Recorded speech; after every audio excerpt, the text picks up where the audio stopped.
അസ്സലാമലൈക്കും. വലൈക്കും സ്ലാം. എന്തൊക്കെയുണ്ട് എന്താ വിശേഷം? വിശേഷം? സുഖം. സുഖം അൽഹംദുലില്ലാ. സുഖമായിട്ട് പോണ്. കുഴപ്പമൊന്നുമില്ല. മക്കളെവിടെ പോയി? ദേ അവിടെ ഉണ്ട്. ഫുഡ് കഴിച്ചാ? അതല്ലേ. ഫുഡ് ഇക്കാ, കഴിച്ചു. ഞാനൊരു കാര്യം പറഞ്ഞ സമ്മതിക്കോ? എന്താണ് പറ. നല്ലല്ലേ സമ്മതിക്കാൻ പറ്റുള്ളൂ. അതെ, അതിന് നാളെ മുതലേ ഞാൻ ജിമ്മിന് പോക്കോട്ടെ. എന്താണ് ഇപ്പൊ അങ്ങനെ തോന്നാൻ കാരണം? എന്റെ വയറൊക്കെ ഭയങ്കര വലുതായി. അതാരണം എനിക്ക് ജിമ്മിന് പോയില്ലെങ്കിൽ ശരിയാവില്ല, ആകെ ഓളാവും. അതിനെങ്ങനെ സമയമുണ്ട്? യൂട്യൂബും അത് ബിസിനസ് ഒക്കെ ആയിട്ട് നടക്കണ മോൾക്ക് എവിടെ സമയം കിട്ടുന്നത്? അപ്പൊ അതിന് ഏറ്റവും നല്ല കാര്യം ജിമ്മിന്റെ എക്യുപ്മെന്റ്സ് വീട്ടിൽ വെച്ചിട്ട് ചെയ്താൽ പോരെ? അതല്ല നല്ലത്. അങ്ങനെയാണെന്നുണ്ടെങ്കിൽ മലപ്പുറത്ത് നമ്മുടെ എയറോഫിറ്റ് എന്ന് പറഞ്ഞിട്ടുള്ള ഒരു ഷോപ്പ് ഉണ്ട്. അവര് കേരളത്തിലെ എല്ലാ ജില്ലകളിലും ഫ്രീ സർവീസ് ആണ്. അതും തന്നെയല്ല, അവരുടെ ഫിറ്റിങ്സ് ഒക്കെ ഫ്രീ ആണ്. അത് നോക്കിയാൽ നമുക്ക്. മോൾ അതിനെ പറ്റി ഒന്ന് അന്വേഷിച്ചിട്ട് എന്നോട് വിവരം പറയും. നമുക്ക് എന്താ വേണ്ടെന്ന് ചെയ്യാം. മക്കളെ, ഞാനിവിടെ എത്തിയിട്ടാ.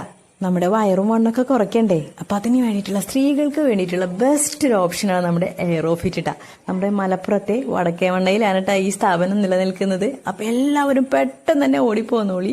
കാരണം നമ്മൾ പണ്ടൊരു പഴഞ്ചൊല്ല് കേട്ടിട്ടില്ലേ, വിലയോ തുച്ഛം ഗുണമോ മെച്ചെന്ന്? അതുപോലെയാണ്. നമ്മളിതിന്റെ പ്രൈസ് കേട്ടാലേ ഞെട്ടുണ്ടാ. അത്രയ്ക്കും തുച്ഛമായിട്ടുള്ള പ്രൈസാണ്. അതും തന്നെയല്ല, നമ്മുടെ കേരളത്തിലെ എല്ലാ ജില്ലകളിലേക്കും ഇവർക്ക് ഫ്രീ സർവീസ് ഉണ്ട് ട്ടാ. അതുപോലെ നമ്മൾ ഫിറ്റിങ്സിനുണ്ടല്ലോ, ഇവർ ഫ്രീ ആയിട്ട് അങ്ങോട്ട് ചെയ്തങ്ങോട്ട് തരും. അപ്പോൾ നമ്മുടെ എയറോഫിറ്റിലേക്ക് വരാനായിട്ട് ആരും തന്നെ മറക്കണ്ട, പെട്ടെന്ന് തന്നെ പോകുന്നോളൂ കേട്ടോ.